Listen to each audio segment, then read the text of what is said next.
The snow didn't just freeze her blood, it erased the memory of warmth entirely. Dragged into the howling white, her Alpha's cruel decree echoed in her ears. Leave the barren Omega to the winter. But the frozen dawn wouldn't bring the mercy of death. It would bring the king. The great hall of Blackwood Keep was a cavern of noise, heat, and the heavy scent of roasted venison. Tapestries depicting ancient wolf hunts shuddered against the drafty stone walls, but near the grand hearth, the air was stifling. Isolde sat at the high table, her hands folded rigidly in her lap. She wore a gown of midnight velvet, a silver circlet resting heavily on her brow, yet she had never felt more invisible. For 5 years, she had been the Luna of the Blackwood Pack. She had managed the keeps, rationed the grain through the harshest of famines, and healed the wounded when skirmishes erupted with the river clans.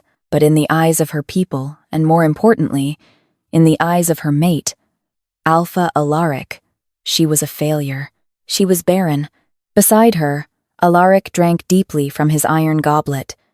He was a handsome man, broad-shouldered with hair the color of wheat, but his jaw was set in a rigid, unforgiving line. He had not looked at Isolde in 3 weeks, not since the pack's chief physician, Master Eamon, had cast the runestones on her stomach and solemnly declared that her womb was a salted earth, cursed by the moon goddess. The whispers in the hall were not subtle. Werewolves possessed sharp hearing, and the pack made no effort to lower their voices.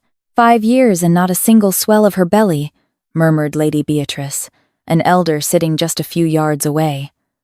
The Blackwood bloodline will die with Alaric. A pack without an heir is a carcass waiting for vultures. Isolde closed her eyes, her inner wolf whimpering in the dark recesses of her mind. She reached out, her fingers gently brushing the rough wool of Alaric's tunic.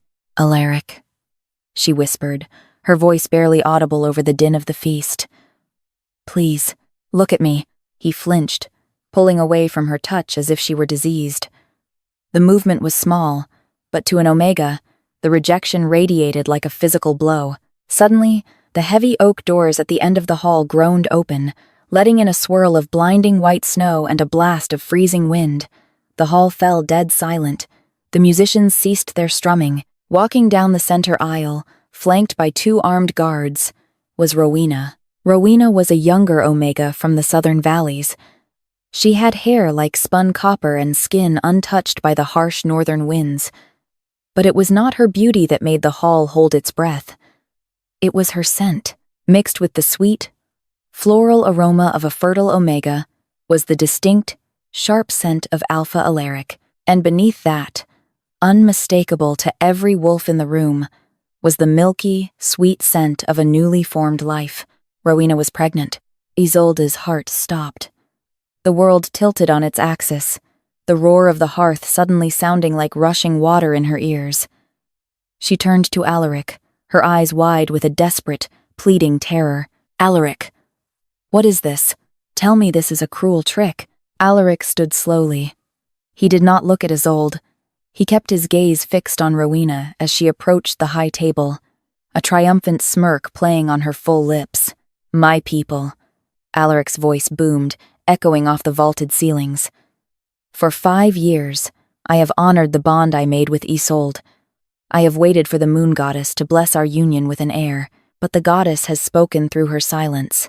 He gestured toward Rowena. "And she has now spoken through her bounty.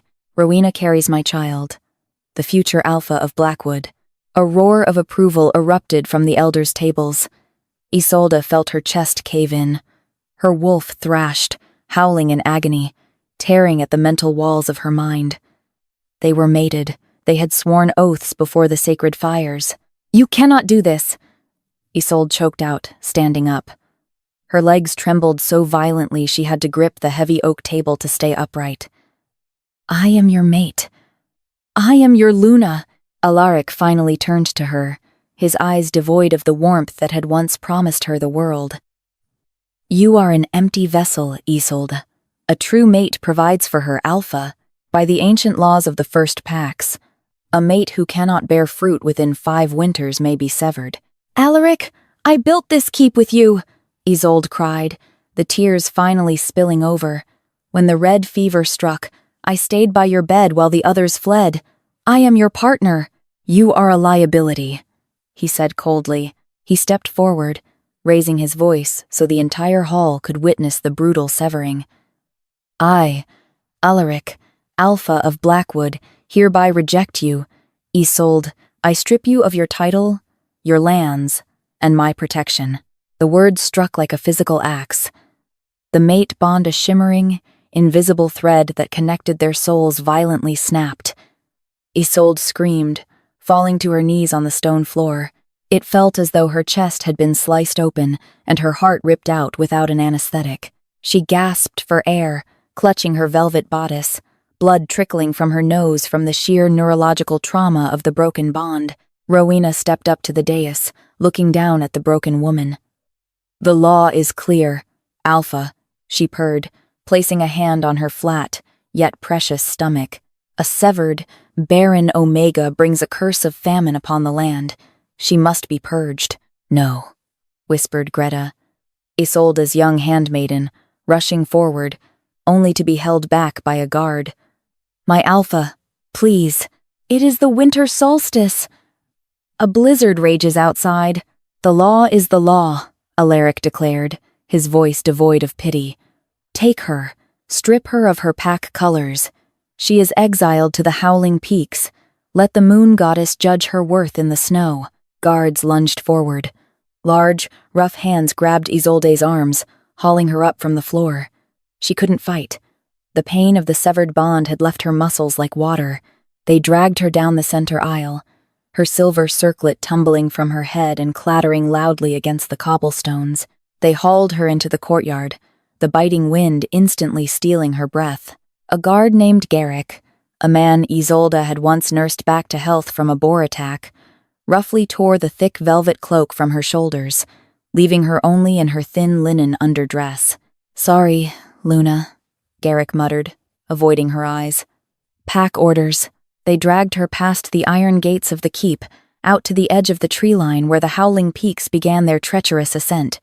The blizzard was a solid wall of white, the wind screaming like tortured souls. With a final, violent shove, they threw her into a snowbank. "Don't come back, Isolde," Garrick said, his voice instantly swallowed by the wind. "You'll be shot on sight." The heavy iron gates slammed shut in the distance, the echo muffled by the snow. Isolde was alone, a barren, rejected Omega, left to die in a medieval winter. The cold was not merely an absence of heat. It was a living, breathing predator. It sank its teeth into Isolde's bare feet first, turning the flesh numb and wooden as she stumbled blindly through the knee-deep drifts. Her thin linen dress was instantly soaked, freezing into a stiff, icy shell against her skin. "Move," her inner wolf whimpered weakly. "We must move." But where? The howling peaks were a notoriously treacherous mountain range, home to sheer drops, rogue bears, and temperatures that could freeze a man's lungs if he breathed too deeply. Isolde wrapped her trembling arms around herself, her teeth chattering so violently her jaw ached. She walked for what felt like hours, though the darkness and the blinding snow made time irrelevant. The tears freezing on her eyelashes forced her to constantly blink them away. Every step was an agony of effort. The severed bond in her chest throbbed with a dull, sickening ache, bleeding out her spiritual energy just as the cold stole her physical warmth.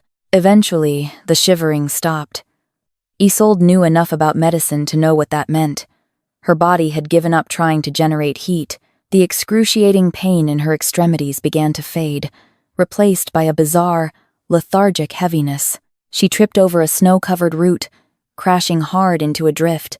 She didn't have the strength to push herself back up. Her muscles refused to obey. Crawling a few feet, she wedged herself into a small hollow beneath the sweeping, snow-laden branches of an ancient pine tree.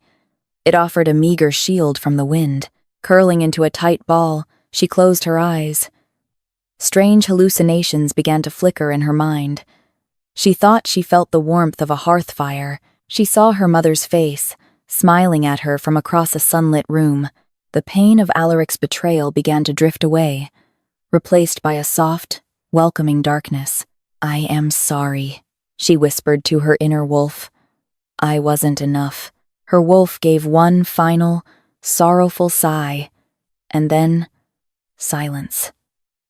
Isolde let go, slipping into the frozen abyss. Hours passed. The violent wail of the blizzard eventually broke, giving way to the eerie, crystalline silence of dawn. The sky shifted from pitch black to a bruised purple, and finally, to a brilliant, blinding, icy blue.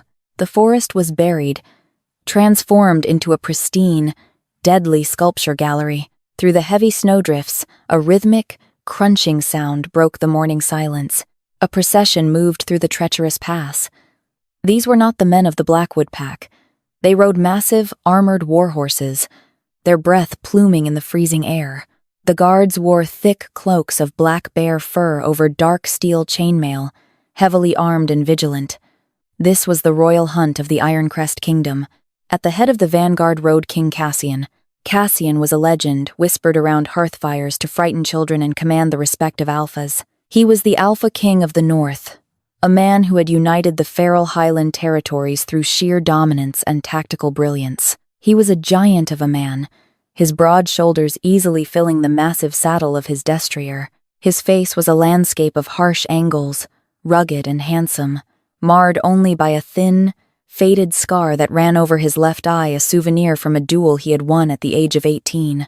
Cassian halted his horse, raising a heavily gauntleted hand. The entire procession behind him stopped instantly. His dark eyes narrowed. His wolf, usually a disciplined, quiet force within his mind, suddenly slammed against the forefront of his consciousness, pacing furiously. Mate. Cassian stiffened. He was 32 years old. He had long ago accepted that the moon goddess might never grant him a fated mate, a rarity among the royals. He had refused to take a chosen mate for political gain, unwilling to dilute his bloodline with a false bond. Mate, here. Dying. Cassian swung down from his horse, his heavy boots crunching into the snow. My king? Asked Cale, his commander of the guard, his hand resting on the hilt of his broadsword. Do you scent a rogue? Quiet! Cassian growled, the low, rumbling timbre of his alpha voice vibrating through the trees. He flared his nostrils, inhaling the crisp morning air. Beneath the overpowering scent of pine needles and ice, there was a faint, impossibly sweet fragrance. It smelled of crushed violets and fresh rain, and underneath that, the unmistakable, coppery tang of impending death. Cassian abandoned his horse, plunging into the thick snow. His long legs tore through the waist-high drifts with terrifying speed. The scent was pulling him like a physical chain, his heart hammering against his ribs in a way it hadn't since he was a boy. He reached the ancient pine tree. He dropped to his knees, his massive hands tearing away the frozen branches and sweeping away the snow. There she was. She looked like a corpse carved from marble. Her skin was a terrifying shade of translucent blue, her lips cracked and pale. She was curled in on herself, clad only in a frozen, paper-thin dress. Cassian's breath hitched.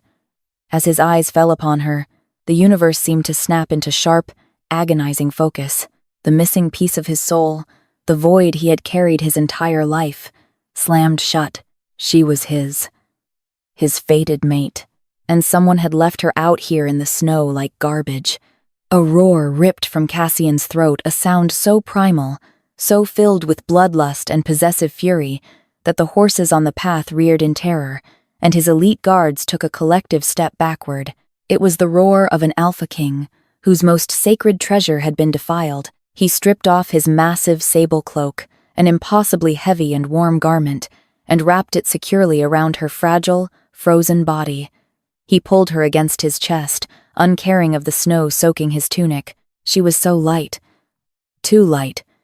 He pressed his face into her icy, dark hair, inhaling her scent deeply, trying to force his own overwhelming alpha warmth and energy into her system. Stay with me, Cassian commanded, his voice a fierce, desperate rumble against her ear. He pushed a surge of his healing aura toward her, a rare ability among royal alphas, trying to jumpstart her fading heart. You do not have permission to die. Do you hear me? I have waited a lifetime for you. Isolde did not stir. But deep within her, a tiny, buried spark flickered. Her wolf, entirely dormant and resigned to death, twitched as the overpowering scent of pine, ozone, and pure, concentrated alpha power flooded her senses. It wasn't the suffocating, demanding energy of Alaric. It was a massive, protective wall of fire. Kale rushed forward, sliding to a halt in the snow. He looked from the freezing woman to the terrifying, murderous expression on his king's face. Kale immediately understood. "She is an Omega, sire," Kale said softly, noticing the faded, jagged scar of a severed mating mark on the side of her neck. "And she was recently severed. Look at her neck. She was discarded." Cassian's eyes fell upon the bruised, inflamed skin where another alpha had brutally torn their spiritual connection away. The skin around it was blackened with frostbite, but the insult of the mark was clear. The king's eyes bled from their natural dark brown into the glowing molten gold of his inner wolf. He lifted Isolde into his arms. Standing up effortlessly, he cradled her to his chest, shielding her entirely from the biting wind. "We are turning back to Ironcrest Citadel immediately," Cassian ordered, his voice echoing like thunder across the peaks. "Ride ahead. Wake the Grand Master of the Healers. If she perishes, I will hold the entire medical wing accountable." "Yes, my king," Kale bowed. "And the patrol?" "We are at the borders of the Blackwood territory." Cassian looked down at the beautiful, broken woman in his arms, his jaw tightening until the bone threatened to crack. He smelled the faint, lingering scent of a lesser alpha on her torn dress. He knew exactly whose territory they bordered.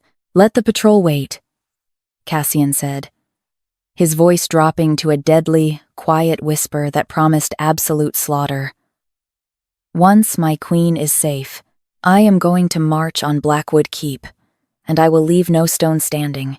For 7 days and 7 nights, Isolde drifted in a fevered purgatory. She remembered fragmented nightmares of ice and Alaric's cold eyes, but they were continually chased away by a suffocating, glorious heat.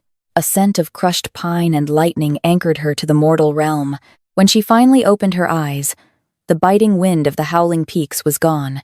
Instead, she lay in a massive 4-poster bed draped in crimson silks. A colossal hearth roared with a fire that smelled of cedarwood. Sitting in a high-backed leather chair beside the bed was King Cassian. He was out of his armor, wearing a simple, dark tunic that stretched across his broad chest, but the sheer aura of his alpha presence filled the room. He looked exhausted, dark circles underscored his striking eyes, and a rough stubble lined his jaw. When he saw her blink, he froze, exhaling a breath that sounded like a prayer. "You are awake," Cassian said, his voice a low, gravelly rumble that sent an involuntary shiver of warmth straight down to Isolde's toes. He did not rush her. He remained seated, keeping his imposing frame still so as not to frighten her. Isolde tried to push herself up, panic instantly clawing at her throat. Where am I?" "The snow. You are safe," Cassian interrupted gently, leaning forward just enough for the firelight to catch the faded scar over his eye. "You are in Ironcrest Citadel. I am King Cassian, and you, Isolde, are my fated mate." Isolde stared at him, her heart hammering against her ribs. She instinctively reached up, her fingers brushing the raw, puckered scar on her neck where Alaric had severed their bond. "No," she whispered, tears springing to her eyes. "That is impossible. I am a severed Omega. I am Barren. I am cursed." Cassian's jaw clenched, a flash of pure, murderous gold bleeding into his dark eyes before he forced it down. "You are none of those things. You were merely chained to a weak, foolish boy who did not understand the treasure he held." The heavy oak door creaked open, and a stooped, older man entered, carrying a leather satchel. He wore the gray robes of a royal physician. "Ah, the queen wakes," the physician said with a warm, grandfatherly smile. "I am Master Gideon Croft, my lady. If you permit me, I have some truths to share with you." Cassian gave a short nod, and Gideon approached the bed. He pulled a small, silver basin from his satchel, filled with clear water, and set it on the nightstand. "When King Cassian brought you to us, You were hours from death, Gideon explained, his tone serious. As we healed your frostbite, I performed the deep blood rune readings to understand the damage to your spiritual core. What I found, my lady, was extraordinary. Isolde pulled the silk sheets up to her chin, her inner wolf cowering. You found that I am empty. I found that you are a pristine, fortified sanctuary, Gideon corrected softly. Lady Isolde, you possess the bloodline of the First Era Omegas. You are not barren. Your womb, guided by the immense wisdom of your inner wolf, sealed itself off. Isolde frowned, confusion cutting through her fear. Sealed itself? Why? Because Alaric of Blackwood was genetically and spiritually incompatible, Cassian growled, the anger returning to his voice. He is a lesser alpha. His spirit is corrupt, and his bloodline is weak. Had you borne his child, it would have drained your life force and killed you. The moon goddess protected you by making you barren to him. Gideon nodded in agreement. A true Omega requires an alpha of equal or greater power to conceive, an alpha whose soul can match hers. Furthermore, my lady, I took the liberty of dispatching spies to Blackwood Keep regarding the new heir. Cassian's lips curled into a vicious, knowing sneer. Tell her, Gideon, the Omega Rowena is indeed with child, Gideon said, packing his instruments away. But the scent our spies caught on her does not belong to Alaric. It belongs to a low-born sentry named Tristan. Alaric's own arrogance blinded him to his mate's infidelity and his own sterility. Isolde collapsed back against the pillows, the breath rushing from her lungs. 5 years of shame. 5 years of enduring the whispers, the pitying looks, and the agonizing guilt of failing her duty. It had all been a lie. Alaric was the broken one. Cassian stood from his chair, moving to the edge of the bed. He reached out, his massive, calloused hand hovering just an inch from her cheek, asking silently for permission. Isolde, driven by an instinct she couldn't suppress, leaned into his palm.